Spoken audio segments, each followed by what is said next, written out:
amma zuciya da ta ba da shi. Ina fahariya da wannan Allah da muka yi masa zai yi mana. Mun sani ta fama da kamun ciwo na gaske. Shuki da ta yi kaɗan hanya ne wanda ta ce ma kanka ba kada irin ciwo ne da ci. Allah yi mana ta'ala. Shall we talk to our Bible?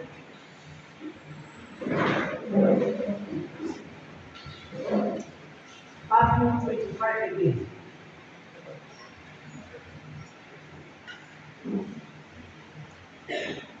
Matthew 25.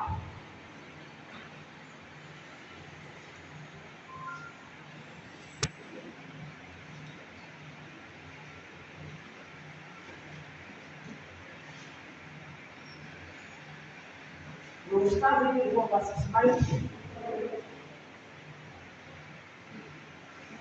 down to 24. 26.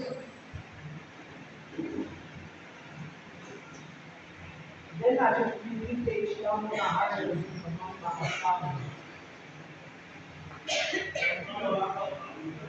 Matthew chapter 25. Mata sura 25 za mu samu karatu daga 19 zuwa 26.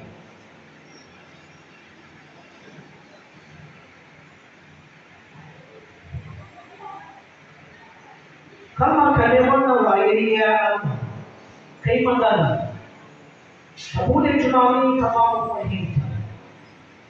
Yesu ba nasu kai kaɗai ka san zuciya da tunanin mutum. Kai mana jagora. Albarkaci Yesu wanda shi ne Ubangijinmu mu kai da duka mu ce amin. After a long time, the Lord of God shall come and reckon with them. And so he that had received 5 talents came and brought forth the 5 talents, saying, Lord, thou deliverest unto me 5 talents. Behold, I have gained beside them 5 talents more. His Lord said unto him, Well done, thou good and faithful servant. Thou hast been faithful over a few things. I will make thee ruler over many things. Enter thou into the joy of thy Lord. 22.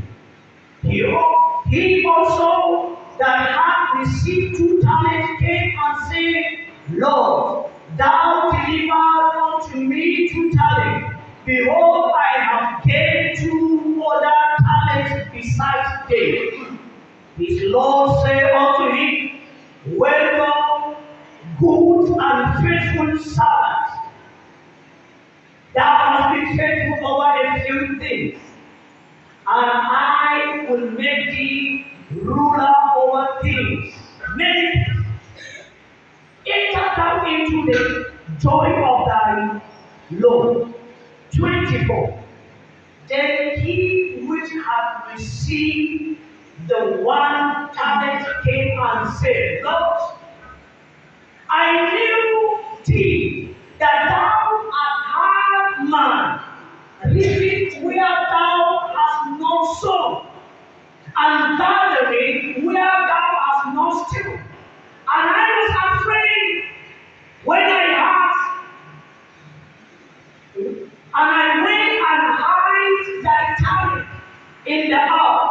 Lo, there thou art, that is done.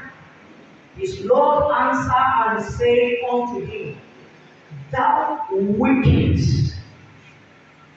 thou wicked, thou wicked, and slothful Psalm. Thou knowest that I reap where I sow not, and gather where I have not stood. Ubangiji ya sa ma kansa a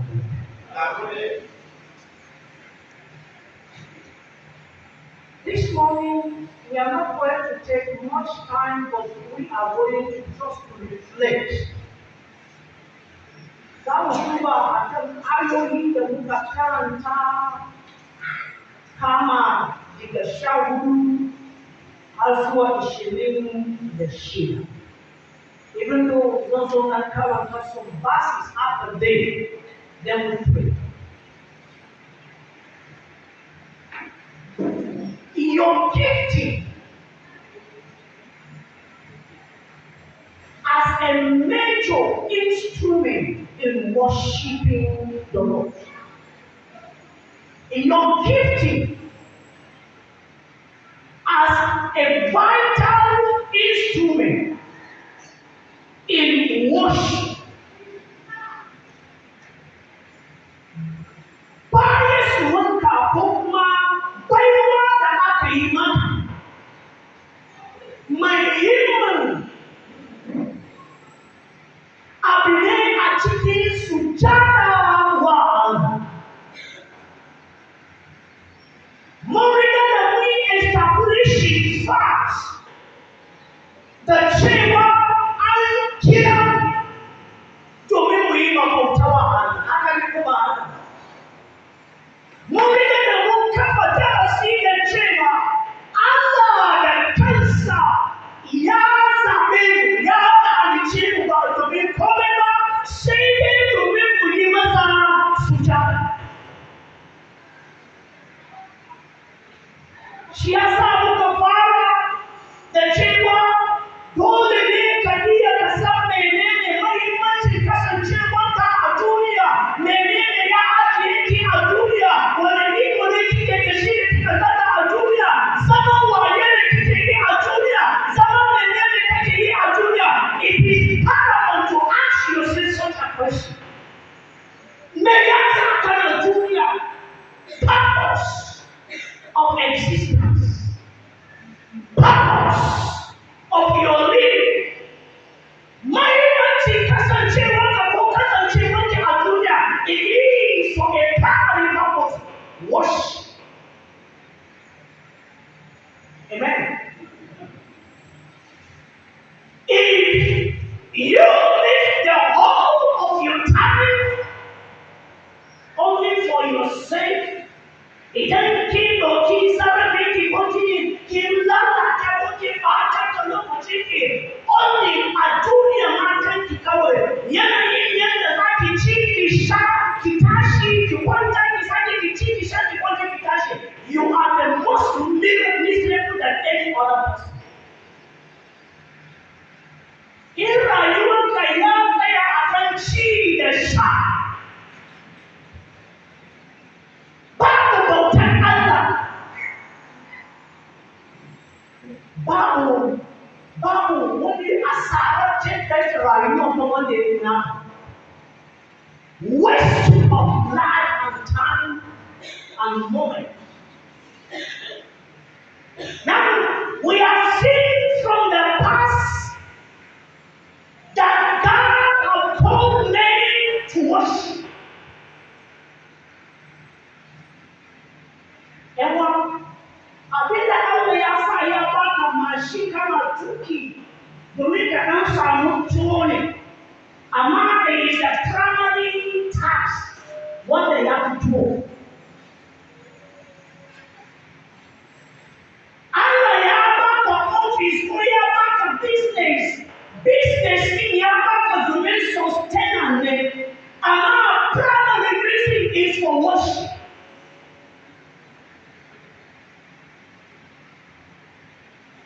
Now, one of the vital instruments of worship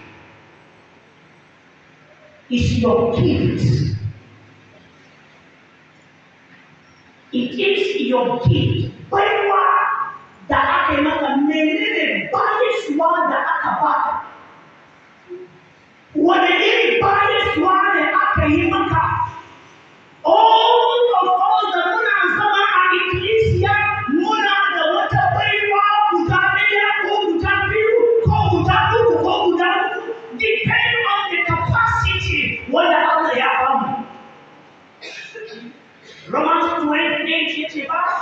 For he has given men gifts according to grace. Ya ba da baiwa ma mutane bisa ga alheri. Idan ya baka ɗaya alheri da ya baka in ka yi amfani da shi, ɗaya da ƙarfin ka zai iya doka. Idan ya baki biyu.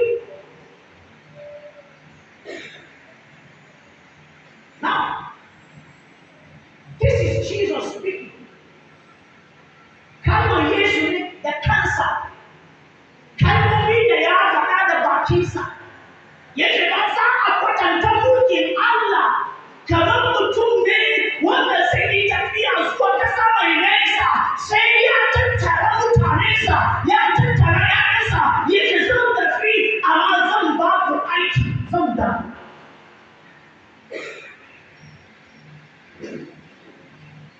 Ya kira su, sai ya ba wa kowa bisa da gwargwadon karfinsa.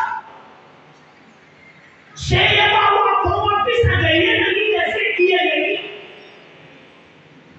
Shi ya sa a ikkilisiya ba za mu taɓa mu zama ɗaya ba. Ba za mu taɓa mu zama dukan mawaƙa ba. Ba za mu taɓa mu zama dukan mu masu wa'azi ba. Ba za mu taɓa mu zama dukan mu masu bayarwa ba. Kowa da iri bayarwa da aka yi masa.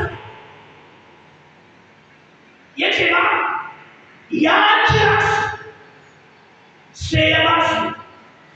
Kafin nan mai magana a kan baiwa, abin da nake so ka tuna shi ne, ya ce za a kwatanta mulkin Allah.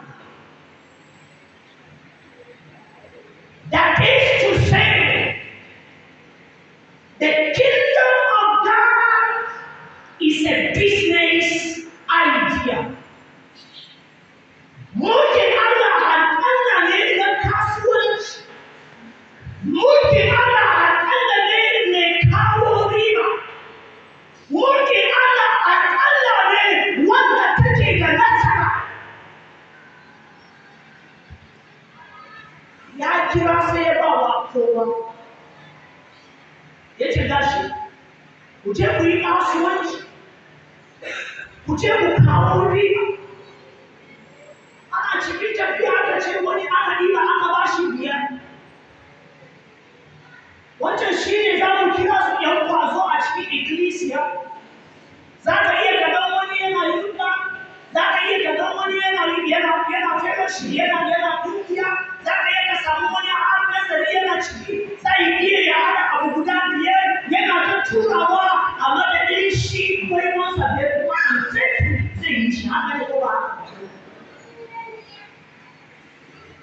Zai iya yayi duka guda biyar ne faithfully ko ina ya ji za ka gani yana ba da abu mai kyau. Aka ce wani an bashi biyu, wani sai aka bashi ɗaya. In all of it aka ce ba ku je ku yi hankali. ‘Yan ƙwaƙwale gaya mana, babu mai bi da yake ikkilisiya wanda Allah bai bashi baiwa ba.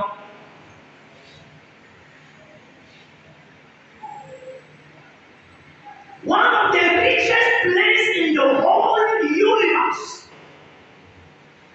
Wani ya ce ba, inda ya fi arziki a duniya gaba ɗaya shi ne kabari. Wai domin a can za ka je ka samu kowane abu akwai su a can. In wani ce ba, babu inda ya fi ikkilisiya arziki. Ba sai ko kuma ita. A ikkilisiya babu abin da babu a ikkilisiya. A ikkilisiya ba irin baiwa da Allah bai ajiye a cikin ikkilisiya. Because the most richest abu a duniya shi ne abin da Allah ya ajiye wanda ya zama ta it is a kingdom business. A ikkilisiya za ka samu akwai ko apostles, za ka iya ka samu akwai prophet. Babu baiwa da babu a cikin ikkilisiya a nan da muke zanne a nan, babu iri baiwa da babu. Kirki yau idan mun tashi mun ce bari mu ba kowa dama ya yi aiki da baiwa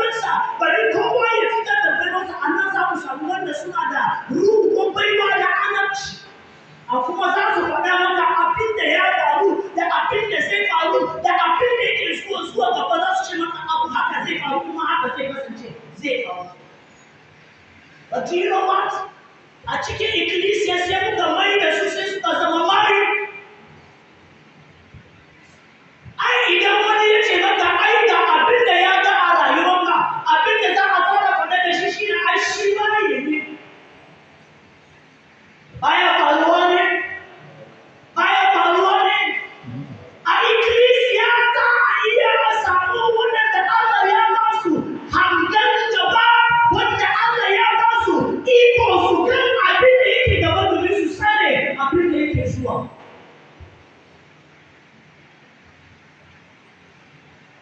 Wata ta same ni ta ce mini baba, ta ce ina da baiwa, amma abin da ya dame ni shi ne duk lokacin da na faɗi min wannan demo ana kina. Duk lokacin da abu yana so ya faru da wani ko da wani gida, in Allah ya nuna mini, idan na yi magana sai ana gani na ni maye ne. Yaya zan yi? Na ce the only thing shi ne abin da kika rasa shi ne kin kasa samun connection to the right root wanda zai baki dama ki express.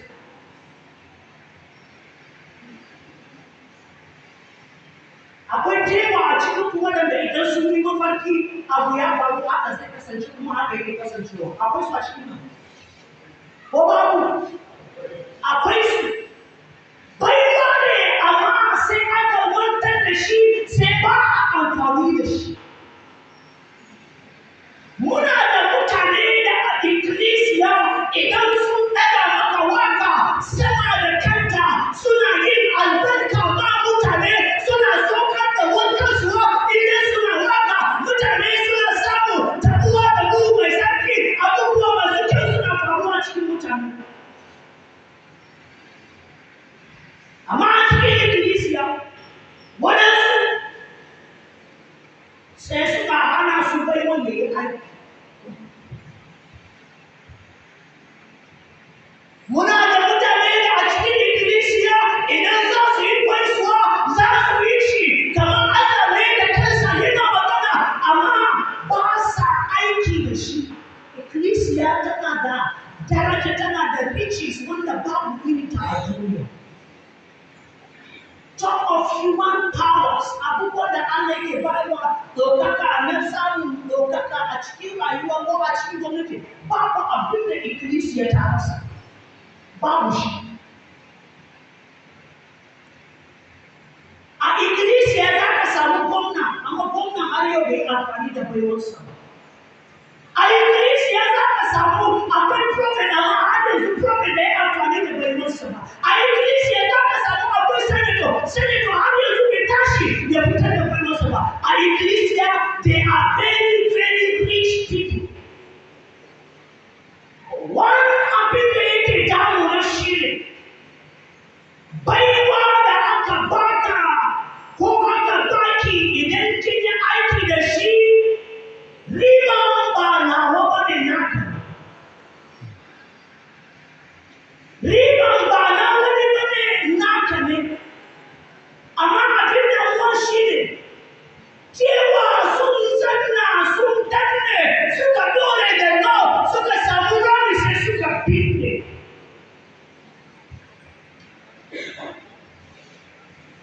Littafi ya ce ba a cikin sa'a sai ga mai gidan ya dawo ya ce a kira mini su bari mu zo mu tattala al'amuran su.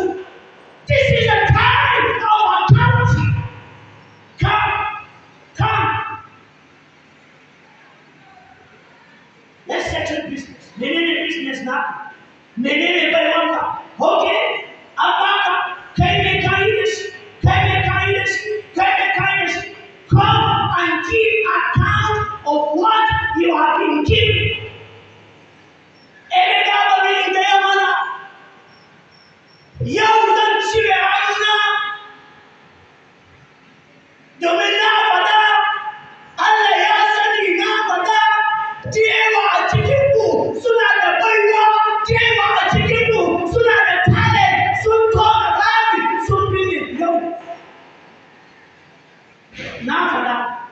zaki ba zai zanna a kai ba.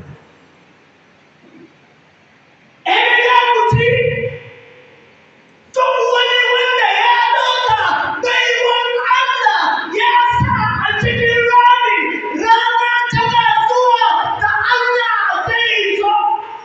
Ban san kuma waye za ka ba da hujja ba. Ban san kuma waye za ki ba da excuse ba. I don't know what would be your reason.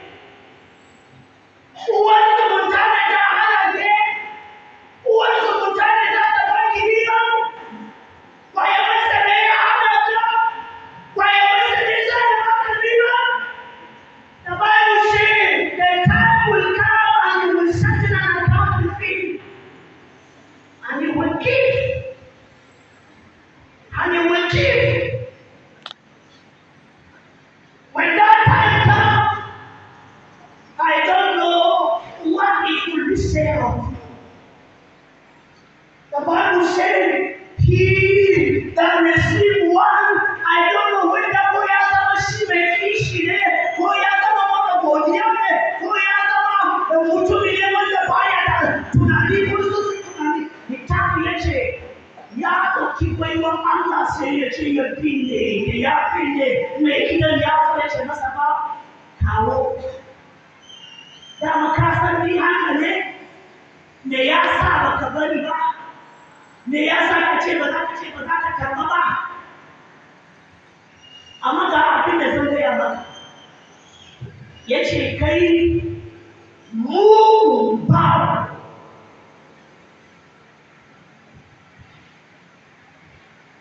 Wani kalma na mugu ba, kai wawa ne. Wani kalma kai la'ananne ne. Domin amfani ka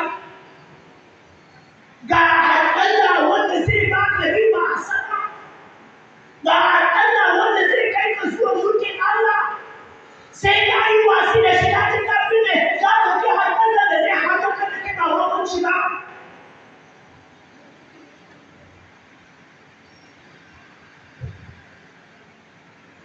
Kira na ba wasu da yin ba shi ne ba. Ka tuba, ki tuba. Kuma zan ba da dama ne a nan yau. Wata ko za mu yi kai da Allah ya baka baiwa, ka san cewa ka tabbata baiwan ka ne wannan ba ka amfani da shi. Littafi yana dangane da cewa yau ka tuba.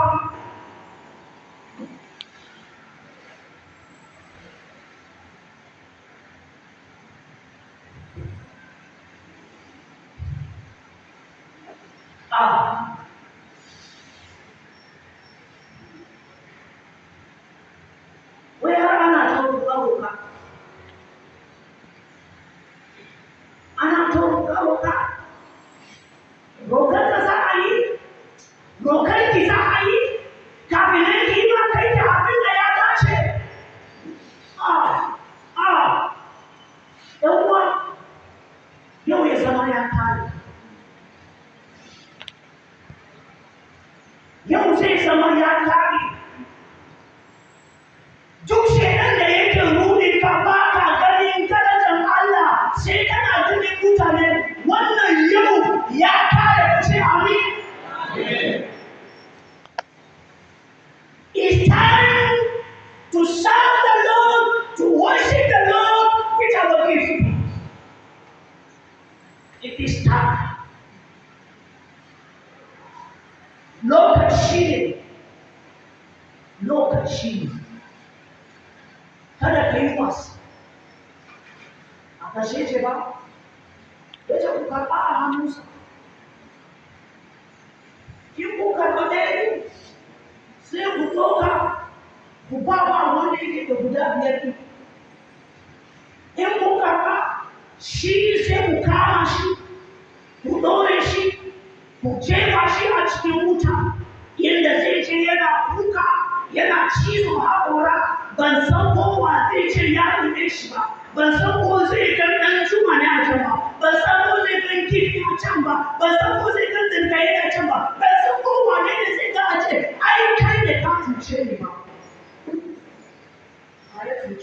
wayo ne wane ne ya rude mu da muna wasa bayan da muna da karfin duniya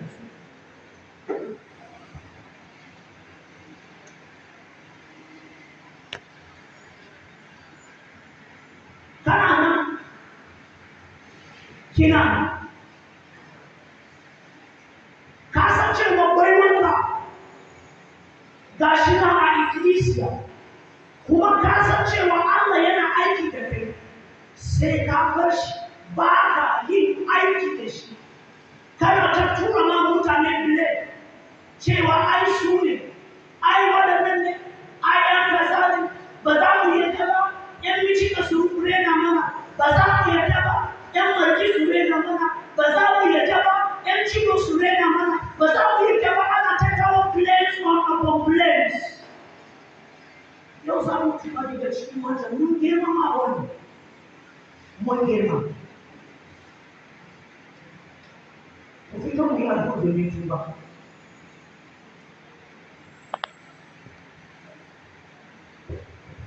ina magana da wanda ya san bai wasa ɗin ka tona rami ka ajiye shi please come kada ki ba ta lokaci za mu yi addu'a idan ka yi Allah zai karɓa ba za ka sake gani shi ba don't let your gifting to be buried come it's time for deliverance we will pray the Lord will deliver you from that stagnation ya kamata baiwanka mutane cewa sun samu sun shiga mulkin Allah kamar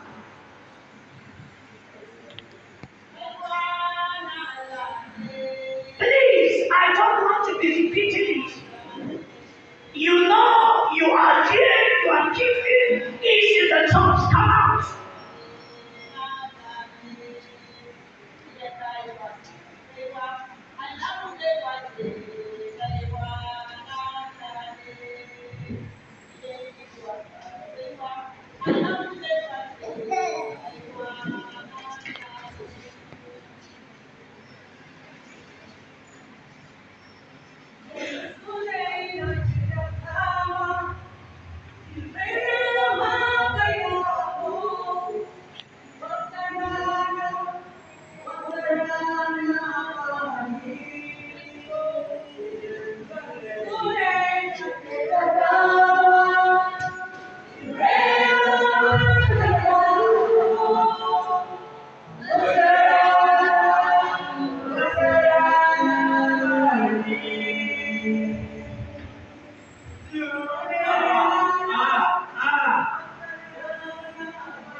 In Jesus' name. In Jesus' name. Father, these are your children.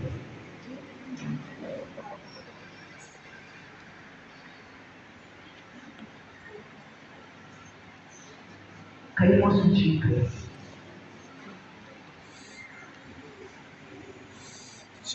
Ka yi musu jinkai. Ka mai da su da baiwarsu na da. kamar wasu su da baiwarsu na da. Na roƙe ka ya Yesu, daga yau ba za su sake yin barci ba. Na roƙe ka ya Yesu, ta dalilin ansa wannan kira rayuwarsu ba zai sake ya zama the same ba. They will be transformed and be lifted up even if it's better. Holy Spirit, come the same of them. Impact them for another greatness. Do what only you can do in their lives. By the virtue of today, they will live to testify. Truly, you have called me. I pray grace. I pray favor. I pray power. Through them, heal the sick. Through them, rise the dead. Through them, save sinners. In the name of Jesus Christ. When the time will come to settle with your children, they will not be found wanting. They will not be found guilty. They will not be called wicked, but rather good and faithful servants. This shall be their portion. In the name of Jesus Christ. Equip them. Equip them. Equip them. Thank you, Lord. Thank you, Father. In Jesus' name. Amen.